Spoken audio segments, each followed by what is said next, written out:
Grande salvação. Esse que eu queria conversar com vocês nessa noite. Grande salvação. Vamos dizer, grande salvação. Números, capítulo 21. Números, capítulo 21. Então partiram do Monte Or, pelo caminho do Mar Vermelho. Vou esperar mais um pouquinho. Números é o quarto livro da Bíblia. Gênesis, Êxodos, Levíticos, Números. Números, capítulo 21. Nós vamos ler a partir do verso 4. Amém? Então partiram do Monte Or, pelo caminho do Mar Vermelho, a rodear a terra de Edom. Porém a alma do povo angustiou-se neste caminho. E o povo falou contra Deus e contra Moisés: porque nos fizeste subir do Egito para que morrêssemos nesse deserto? Pois aqui nem pão, nem a água, e a nossa alma tem fastio deste pão tão vil. Então o Senhor mandou entre o povo serpentes ardentes, venenosas, que morderam o povo, e morreu muito povo de Israel.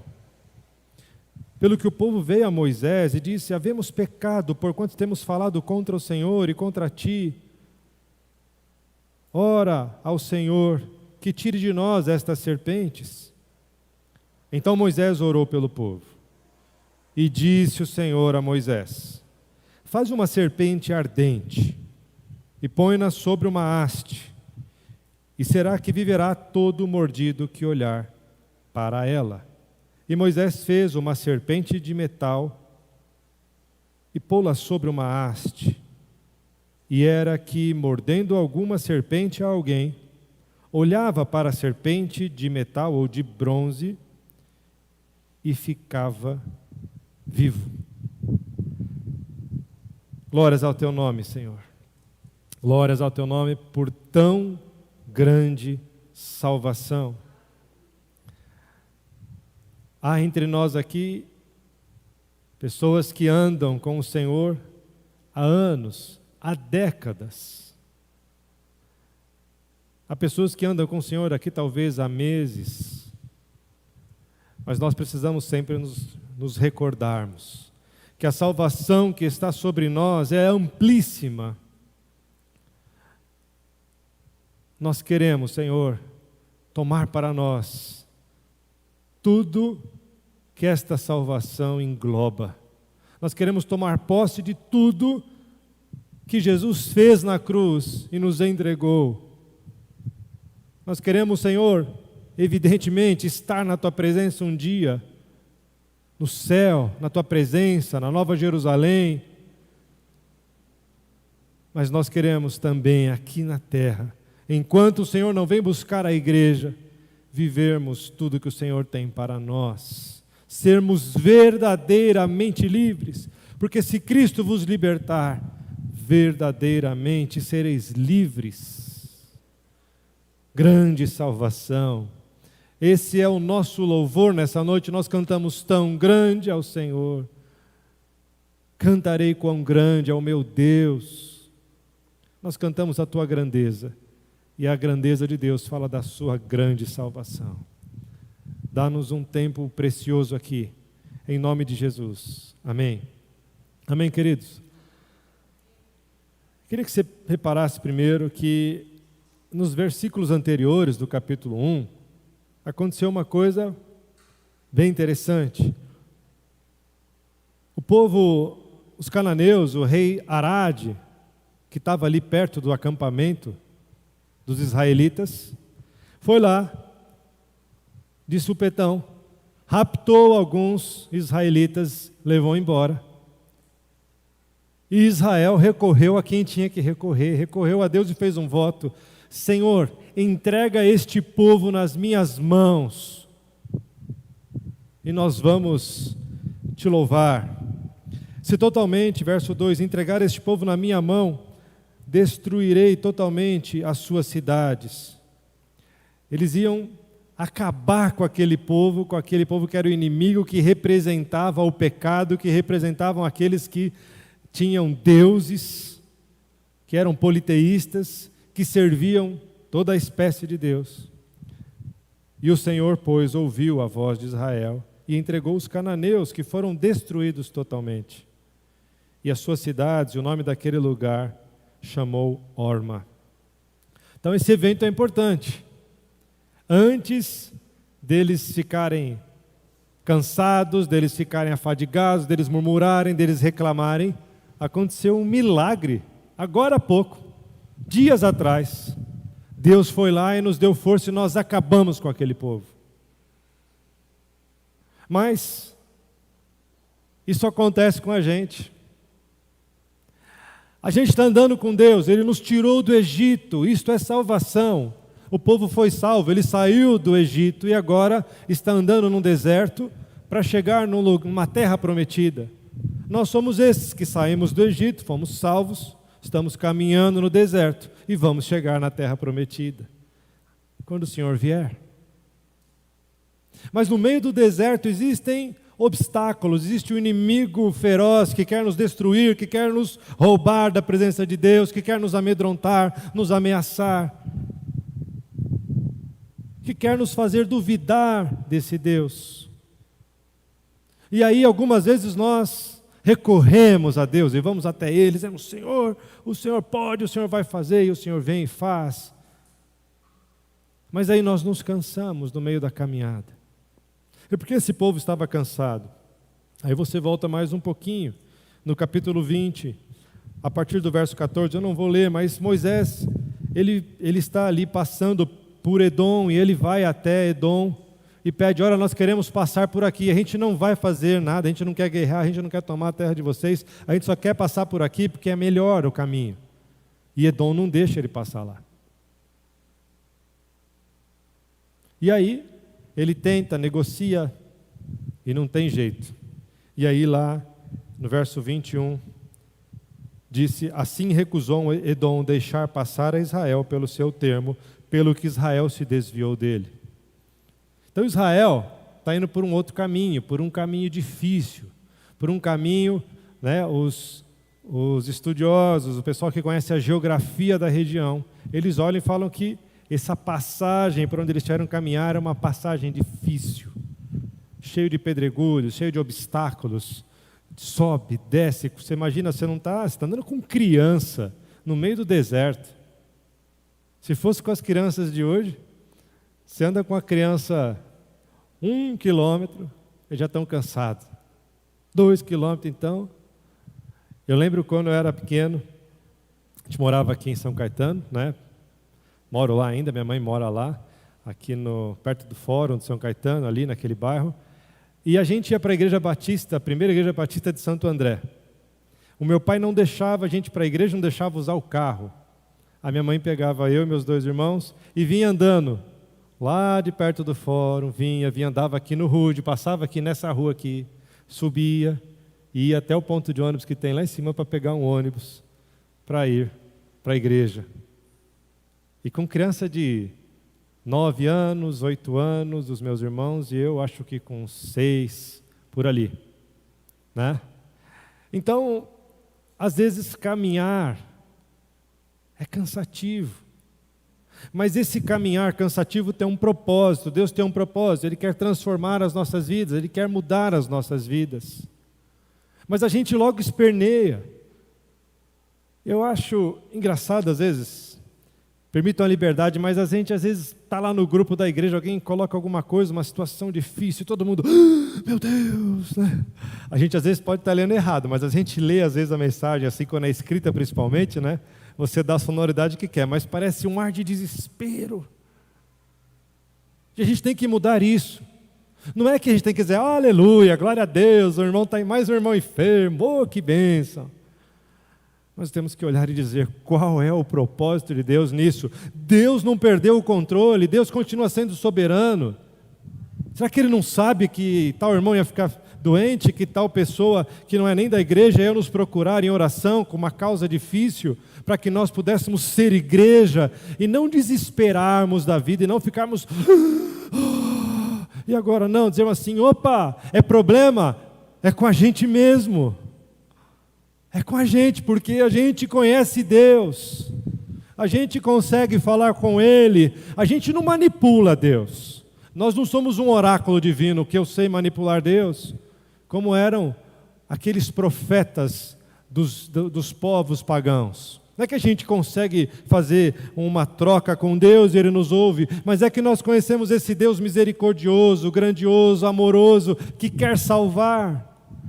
E se alguém está em uma situação difícil é porque Ele quer chegar a essa pessoa. Então, nós precisamos enxergar as situações difíceis da vida como uma oportunidade de ter experiência com Deus. Não de se desesperar, mas dizer, Deus quer nos dar uma experiência. Deus quer fazer, como diz um falecido pastor lá da igreja de Pirituba, o pastor Antônio, ele quer que nós subamos mais um degrau. Ele orava sempre assim, né? Que esse irmão, ele estava orando para o Ricardo, que ele possa subir mais um degrau diante de Deus. Que ele possa subir mais um degrau diante de Deus. Eu achava isso maravilhoso. Vou até começar a copiar, acho. Porque a caminhada com Deus é isso, é subindo um degrau, você saiu do Egito e é uma grande salvação. E à medida que você vai andando, você vai subindo degraus e vai crescendo nessa salvação até que Ele venha. Esse é o propósito da salvação. Não dizer assim, oba, você vai para o inferno, eu não vou. Parece criança, isso é um evangelho infantil, de quem está dizendo assim, olha, eu vou para a igreja, então eu sou salvo. Se eu vou para a igreja, eu sou salvo.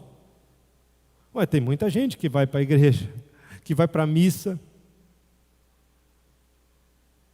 Ir à igreja não nos garante salvação. O que nos garante a salvação é olhar para Jesus. É olhar para aquele que tem as chaves. Para aquele que destruiu as obras do inferno. E o que aconteceu com esse povo é que eles tiveram que mudar a rota, porque Deus sabia. Ou Deus não sabia? Deus podia mudar o coração de Edom. Ele mudou o coração de Faraó. Faraó era duro, né? Aliás, com Faraó, Deus endureceu. Ele não endureceu primeiro? E Deus endurecia Faraó. Ué, se a gente estivesse vivendo aquela ocasião, os crentes mimimi, a gente ia falar, nossa, acho que não tem jeito. O Faraó não deixou de novo. Deus fez outra maravilha, né? Pragas para os egípcios, maravilhas para os judeus. Ele fez mais uma. Ixi, isso não tocou o Faraó, não deixou a gente sair.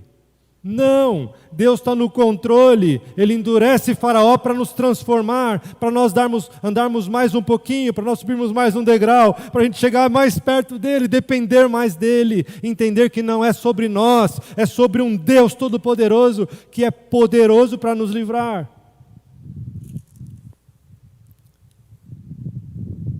Nós precisamos subir degraus, nós precisamos caminhar nessa salvação. Nós não podemos estagnar nessa salvação. Nós não podemos não crescer, porque há muito mais. E quando vêm as tribulações, nós precisamos confiar nele. E o povo falou contra Deus e contra Moisés. Verso 5. Porque nos fizeste subir do Egito? Por que você nos salvou? Porque você, e Deus, né, culpou os dois, tirou a gente da escravidão. Nós estamos com saudade de ser escravo. Que saudade de ser escravo. Você tirou a gente da escravidão para trazer a gente para morrer aqui nesse caminho para Deus, nesse caminho para a terra prometida, no meio da salvação. Isso é saudade do Egito. Isso é saudade do mundo, das coisas do mundo. Para que morrêssemos nesse deserto, e aí eles falam mal do pão. A hora que eu leio esse texto aqui, eu vou falar a verdade para você, me dá ânsia de vômito. Não é que eu sou bom, não. É que eu falo assim, será que a gente tem feito isso algumas vezes? A nossa alma tem fastio deste pão, tem nojo desse pão. Estou falando do maná, gente. Aquele maná que toda manhã eles encontravam e faziam bolos e podiam fazer ali os seus quitutes. E eles olham para aquela bênção, para aquele milagre que vinha como o orvalho da manhã todo dia e falam assim, essa coisa vil, essa porcaria aí, dá nojo disso aí. Você tirou a gente de lá do mundão para viver isso. E eles conseguem provocar a ira de Deus. E aí o Senhor mandou entre o povo serpentes ardentes, serpentes venenosas. É interessante notar que esse deserto, essa região, ele realmente tem muito essas serpentes. Em Deuteronômio, se você não quiser abrir, não precisa, você pode só anotar, ver depois. Deuteronômio 8:15. Ele diz, falando sobre Deus, né, sobre o Senhor, que te guiou por aquele grande e terrível deserto de serpentes ardentes, e de escorpiões, e de secura, em que não havia água, e tirou água para ti da rocha do Seixal. Ele está dizendo, não era para acontecer nada disso. Serpentes sempre teve no meio de vocês, mas Deus estava livrando vocês de coisas muito piores. Vocês estavam murmurando porque estava doendo o pé, porque o caminho estava difícil, e por causa disso vocês falaram contra Deus, falaram contra o ministério. Moisés representa um ministério pastoral, um ministério sacerdotal, um ministério profético. E eles estão falando mal contra o ministro, contra o ministério, estão falando mal contra Deus, e estão falando mal da sua palavra, porque estão falando do maná. E o maná é a palavra de Deus. É o próprio Cristo, o Verbo encarnado. Eu sou o pão da vida. Aquele que de mim se alimenta, por mim viverá. Então, no meio de uma salvação, de um processo de crescimento, eu luto contra Deus, eu luto contra os ministérios que Deus levanta para me dar suporte, eu luto contra a palavra de Deus e começo a jogar tudo para o alto e quero voltar para o Egito, porque a minha salvação é rasa, a minha salvação é pequenininha. O meu sonho de salvação é deixar de ser um escravo e de ser um bendito de Deus, um próspero, alguém que tem tudo, alguém que não tem falta de nada. É bom, né? Não tem falta de nada, eu tenho tudo. Deus me abençoou agora, não tem mais problema. Deus não quer que ninguém aqui seja miserável. Aliás, faz parte da salvação não sermos miseráveis. E se a gente está passando por essa questão, é porque Deus está tratando conosco. Se nós estamos passando por problemas, é porque Deus quer tratar o nosso coração. Ele quer tratar aonde está o nosso coração. Porque aonde está o seu coração, ali está o seu tesouro, está aquilo que é precioso para você. E Deus quer nos tratar, quer nos livrar.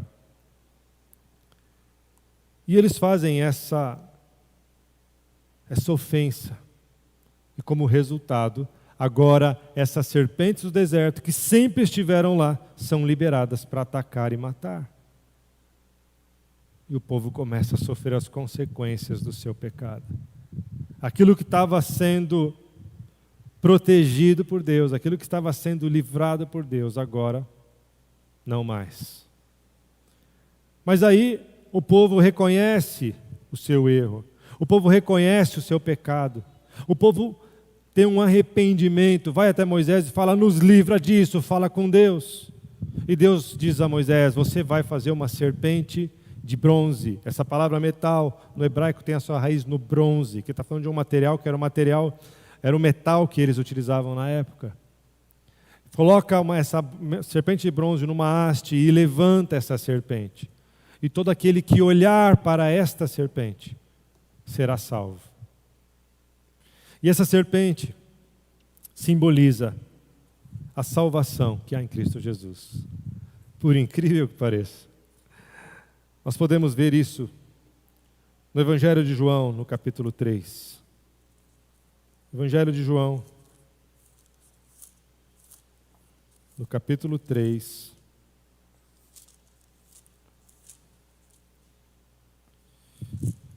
Vamos lá, João 5. A minha Bíblia que eu uso para pregar, eu não achei ela. Acho que ela deve estar na casa de alguém. 3, verso 14. E como Moisés levantou a serpente no deserto, assim importa que o Filho do Homem seja levantado. É o próprio Jesus falando. Assim como Moisés levantou uma serpente no deserto, importa que o Filho do Homem seja levantado. Aquela haste que levantou uma serpente agora é uma cruz em que o Filho do Homem será levantado. Para que todo aquele que nele crê não pereça, mas tenha a vida eterna, porque Deus amou o mundo de tal maneira que deu o seu Filho unigênito, para que todo aquele que nele crer não pereça, mas tenha a vida eterna. A haste, a cruz.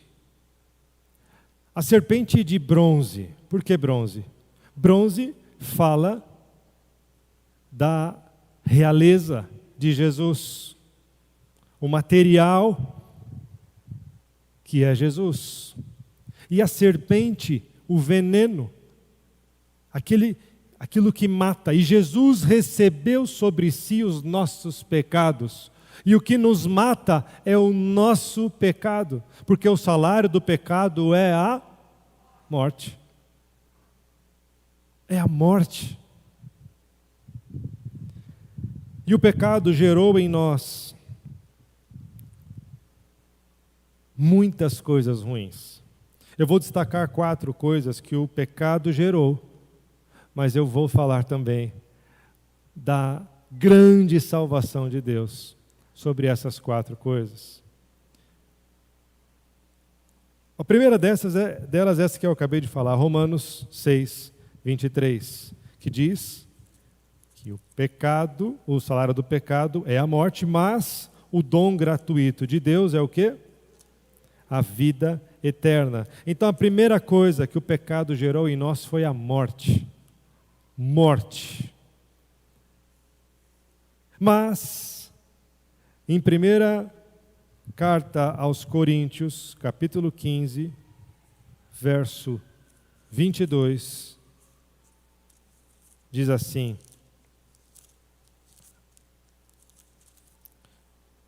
é engraçado que antigamente você ouvia as folhas assim na igreja, né? Aí agora com a tela lá, eu vou ter que ir para o digital também, senão eu fico atrasado em relação a vocês aí. 15, 22. Porque assim como todos morrem em Adão, ou morreram, assim também todos serão vivificados em Cristo. Então, essa é a primeira obra da cruz que eu quero destacar. Se o pecado gerou a morte, a cruz de Cristo gerou vida em nós. Só que quando alguém morre e nós perdemos alguém, nós desesperamos e nos esquecemos que a partir do momento que a cruz gerou essa vida em nós, não tem mais morte. Não tem mais morte, agora é vida, vida para sempre.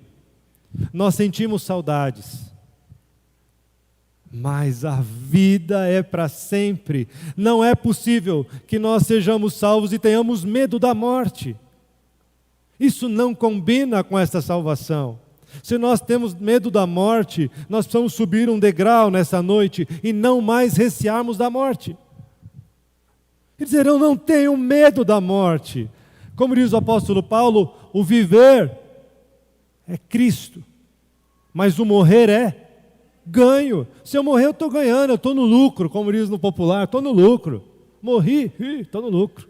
O ruim é alguém falar isso para você, né? Porque se ele já morreu e está no lucro, é porque ele apareceu aqui. Mas isso aí foge da nossa doutrina, porque é um abismo, né? Entre os mortos e os vivos. Mas o morrer é lucro. Não é motivo de medo. Só que a gente precisa ter certeza. Se eu morrer, eu morri em Cristo. Eu estou com Ele. Ainda hoje estarás comigo no paraíso. Disse Jesus àquele homem na cruz. É bênção. Morrer é bênção. Morrer é estar com Deus. A segunda coisa que o pecado gerou em nós foi uma separação. Romanos 3, 23. Ele diz o seguinte: porque todos pecaram e destituídos estão da glória de Deus. Quer dizer, foram tirados, perderam. É o homem saindo do Éden. Ele estava lá no Éden, diante da glória de Deus, naquele lugar. Éden significa jardim de delícias. A Bíblia fala que Deus vem procurar Adão na viração do dia, dando a ideia de que era uma rotina. Eles baterem um papo, eles conversarem. Então, o homem estava vivendo essa glória, essa maravilha. Mas aí o pecado nos separou da presença de Deus. Nós perdemos a glória de Deus. E agora, quando nós estamos como igreja reunidos, quando nós estamos na nossa casa, quando nós estamos num retiro, quando nós estamos numa vigília, e mesmo sozinhos com Deus, nós podemos estar na glória de Deus. Nós podemos buscar ao Senhor, invocar o nome do Senhor e ter a glória dele entre nós. E quando isso não acontece, não é porque o ministrante de louvor é incapaz, não é porque o pastor é incapaz, é porque nós não recebemos ainda este item da salvação. Não existe mais separação entre nós e o nosso Deus. O profeta disse, os vossos pecados fazem separação entre vós e o vosso Deus. Mas agora nós não estamos mais debaixo do pecado, porque estáis debaixo da graça, o pecado não terá mais domínio sobre vocês. Considerai-vos mortos ao pecado e vivos para Deus. Nós não somos mais apartados da presença, nós não somos mais inimigos de Deus. Ah, mas eu peco, eu também. Não posso ter prazer no pecado. Não que o pecado não seja prazeroso. Agora eu vou mexer com vocês, hein? Pecado é prazeroso? Orra se é. Se não fosse, ninguém pecava, gente. Se pecado não te trouxesse algum tipo de prazer, né? De contentamento, Só que tem um problema. Pecado começa doce e termina amargo. Pensa no que você mais gosta de comer.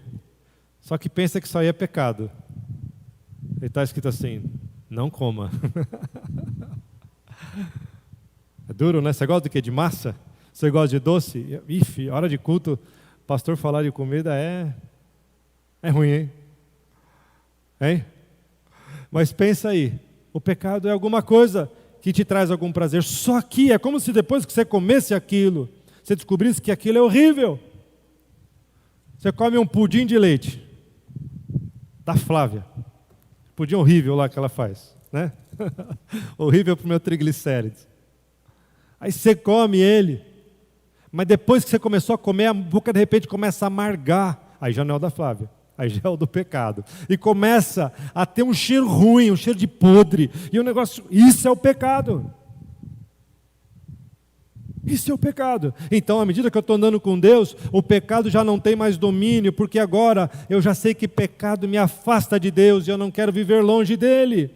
Filhinho, essas coisas vos escrevo, João primeira carta de João, no capítulo 2, eu vos escrevo para que vocês não pequem, mas se vocês pecarem, vocês têm um advogado junto ao Pai, Jesus Cristo justo. Ele é a propiciação pelos vossos pecados. Ele se apropriou dos nossos pecados. Por isso, a figura da serpente, em que os pecados recaem sobre ele. E quem é que inoculou o pecado no homem? Não foi uma serpente? Não foi a serpente no Éden que veio até Eva e disse: come o fruto, é gostoso, é saboroso, vai te deixar igual a Deus. Só que ela comeu o fruto, foi inoculada pelo pecado. E agora esse pecado todo que está sobre todos nós, que recaiu sobre nós a partir de Adão, é lançado de volta para ele. Por isso a figura da serpente, do pecado que está sendo lançado sobre ele, porque ele é a propiciação dos nossos pecados. Salvação é pequena, né? Não. É uma grande salvação. Então nós não estamos mais separados de Deus. Não ouça o inimigo das vossas almas, dizendo: você é pecador, você não merece a presença de Deus. Você tem uma mente suja, você olhou com impureza, ele é o teu acusador. E o acusador, ele não consegue transformar a sua vida, ele te deixa um escravo, mas tem o Espírito de Deus, o Espírito Santo, ele é diferente. Ele vem e diz assim: viu como foi ruim? Agora você está longe, mas você pode ficar perto de novo. E é muito rápido. É só você dobrar o seu joelho, se arrepender, porque a obra, na verdade, da reconciliação já foi feita, você só precisa se apropriar dela, e por isso é uma grande salvação. Não é que você conquista Deus de novo. Jesus já conquistou a amizade de você com Ele de novo, depois do seu pecado. Mas você precisa tomar posse, você precisa se arrepender. O que a gente mais trabalha com os nossos filhos é arrependimento. Eu não sei quem tem criança pequena, se é tudo igual, mas ou dificuldade para se arrepender. Acho que eles são mais sinceros que a gente, talvez seja isso, a gente talvez finja arrependimento. Mas o arrependimento verdadeiro te livra da escravidão do pecado. Nós não andamos mais escravos, nós começamos a lutar contra ele. E viver livre do pecado é glorioso e é maravilhoso. Então, se nós lemos aqui, em 3:23, nós somos destituídos da glória de Deus. Por outro lado, em Romanos 5, 2 folhas para frente, ele diz, no verso 10, porque se nós, sendo inimigos, olha que a gente era inimigo, destituídos da glória, fomos reconciliados com Deus pela morte de seu Filho, muito mais, estando já reconciliados, seremos salvos pela sua vida. E não somente isso, mas também nos gloriamos em Deus, por nosso Senhor Jesus Cristo, pelo qual agora alcançamos a reconciliação. A salvação, esse Cristo levantado na cruz, para o qual nós olhamos, nos garante amizade com Deus. Mas eu escolho Deus, né, Léo? Eu escolho ser amigo de Deus. Olha como está a letra bíblica, hein? Por quê? Eu escolho, mas todo dia o pecado vem, me chama. Vocês lembram os adolescentes cantando aqui semana passada? Essa música é fatal, é o dia a dia de todos nós. Todo dia o pecado vem comigo, o pecado chama. Mas eu escolho Deus, eu escolho ser amigo de Deus, porque Jesus Cristo garantiu, Ele alcançou essa reconciliação e essa amizade, e eu não posso colocar minha amizade com Deus em jogo por causa de um apetite desordenado, um desejo que quer me dominar.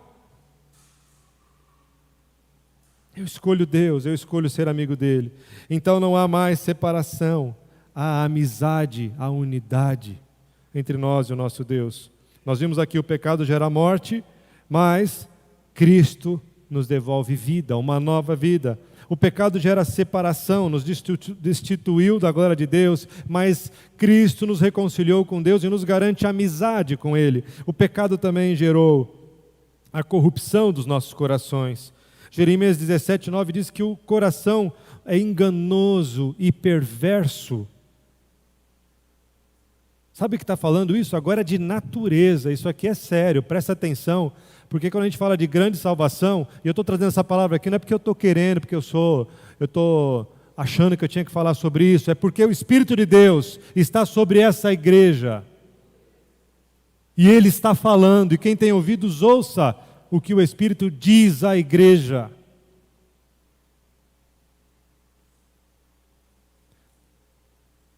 Aquietai-vos e sabei que eu sou Deus, diz o Senhor. O Senhor está falando. Ele diz que o nosso coração é enganoso e perverso. Isso, coração fala de natureza. Nós somos maus. Como filhos de Adão, somos maus. Nós pensamos mal, nós interpretamos mal, nós julgamos mal, nós apontamos o dedo. Quantas vezes eu me dei mal por ser mal? As clássicas foram aquelas de atraso, por exemplo, de ensaio. Isso há muito tempo atrás, a gente ensaiava de sexta-feira aqui. Aí fala, pô, o irmão chegou atrasado, hein? Esse irmão que não chega, está todo mundo aqui e só ele que não chega, é folgado mesmo. Coração enganoso e perverso. Um coração inclinado ao Senhor, uma nova natureza diz assim, deve ter acontecido alguma coisa. Às vezes não, às vezes o irmão é folgado mesmo, mas a gente vai para o lado do julgamento. Aí chega o irmão, todo cheio de graxa, sujo. Oh, rapaz, meu carro quebrou, furou o pneu, mas eu tive vontade de não vir, mas eu vim. Aí você, pá, na sua cara assim, né? Vai, julgador. Vai, coração perverso. Vai, coração mau. E a salvação em Cristo Jesus quer nos livrar dessa natureza má. Quer nos livrar desse julgamento, dessa maldade. Porque quando nós julgamos outros, nós estamos dizendo assim, nós somos melhores. Esse é o problema do julgador. Aquele que julga, ele tem um problema de autoestima. Ele tem um problema de querer diminuir o outro para garantir a sua salvação. Isso vai contra a obra da cruz. Porque na cruz, nós não podemos fazer nada para ser salvos. Quem fez foi Cristo. Nós só temos uma coisa a fazer, nos arrependermos, reconhecermos e dizer, é comigo, eu sou esse pecador aí. Eu preciso dessa graça. Então, se nós temos um coração enganoso e perverso, corrupção traga pelo pecado. Veja o que diz Romanos 4, no verso 16. Portanto, é pela fé... 4,16. Eu anotei errado. 4,16. Enganoso o coração. 4, dá um instantinho só. Oi? Espera aí, queridos.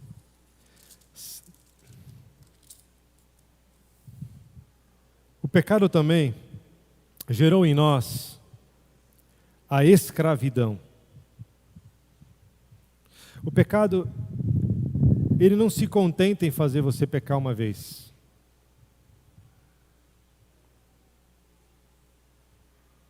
O pecado quer te dominar.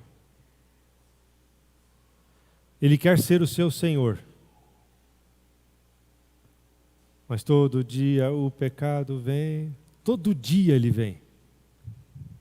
Ele prepara o ambiente.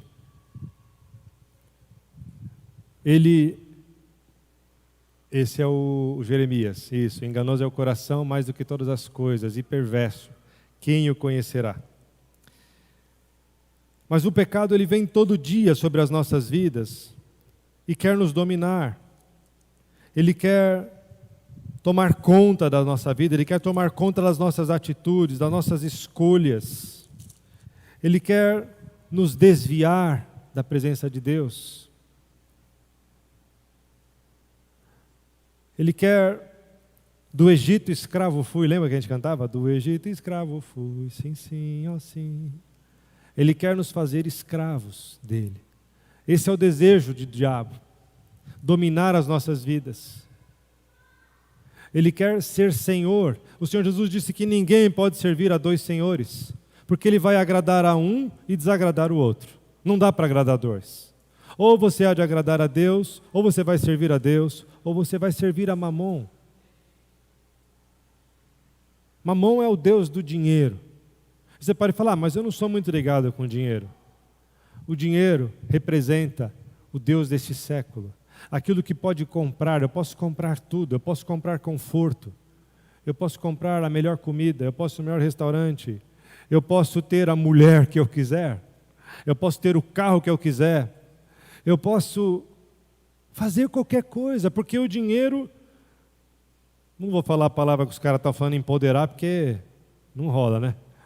O dinheiro te deixa endeusado. Eu virei um deusinho. Não é assim? O Marco e a Beth, que mexe com muita gente que tem dinheiro lá, né? Eles tomam o dinheiro dos caras que tem dinheiro lá, vendendo os produtos deles. É isso aí. Toma e traz para cá, fazer a obra. Mas o dinheiro dá a sensação para a pessoa de que ela tem todo o poder. Mas dá uma dor de barriga, o cara vê que o dinheiro não serve para nada. O dinheiro só serve para ostentar, só serve para aparecer. Eu acho incrível a pessoa imatura que passa a ter um pouco de sucesso na vida e começa a publicar tudo.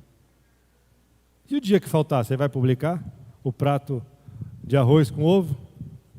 Quando eu casei, a nossa primeira refeição, minha e da Érica, a gente tem uma foto, né? Foi um prato com arroz, uma abobrinha assim, né? Aquela abobrinha refogadinha, um zoião, e para ficar bonitinho, a gente pegou um ketchup e fez um olhinho assim, prega, né, meu? Fala a verdade. Mas ainda bem que já faz mais de 20 anos, né? Mas será que a gente vai publicar? Ou a gente vai publicar uma imagem para as pessoas terem uma imagem a nosso respeito? Para que interessa o outro saber que você tem? Para que interessa? A não ser que você diga assim, tenho isso aqui, estou disposto a vender e dividir, como na igreja primitiva. Quem estiver precisando, me ligue.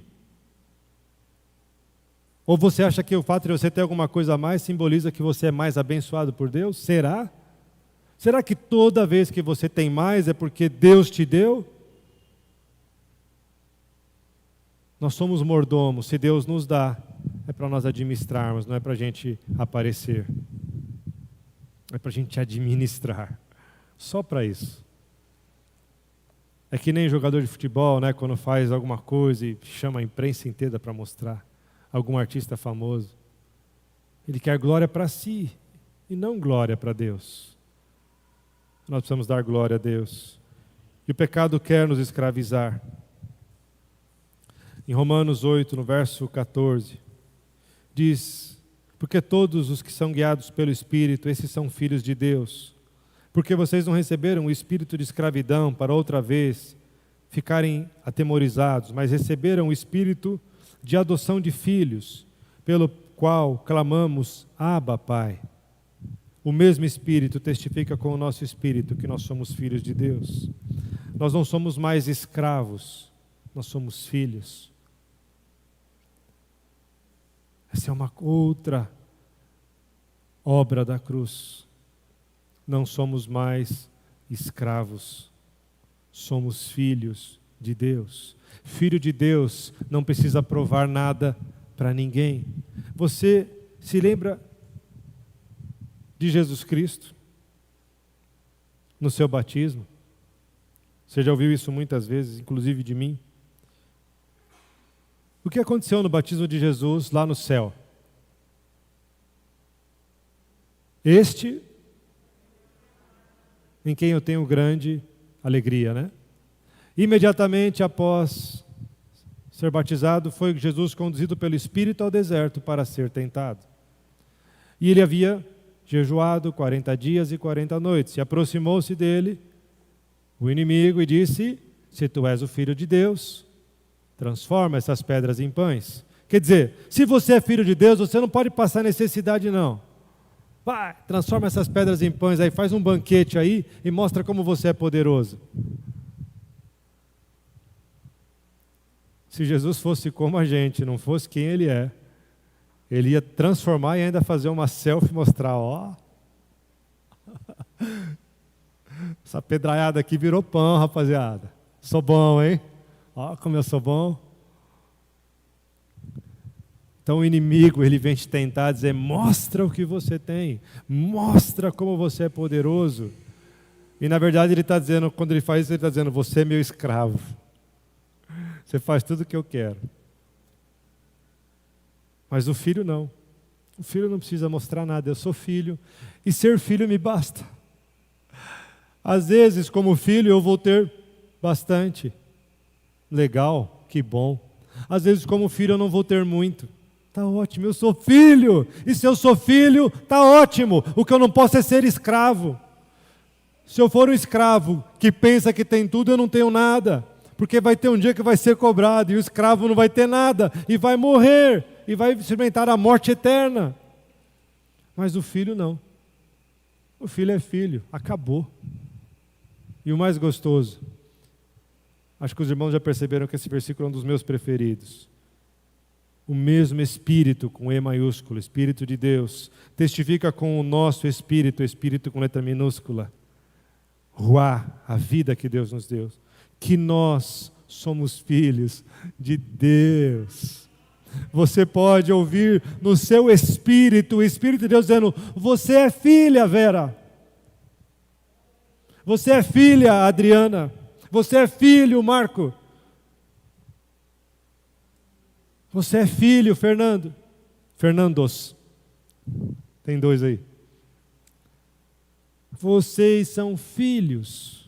É isso que você precisa ouvir. O resto é consequência. O que Jó disse? Deus deu, Deus tirou.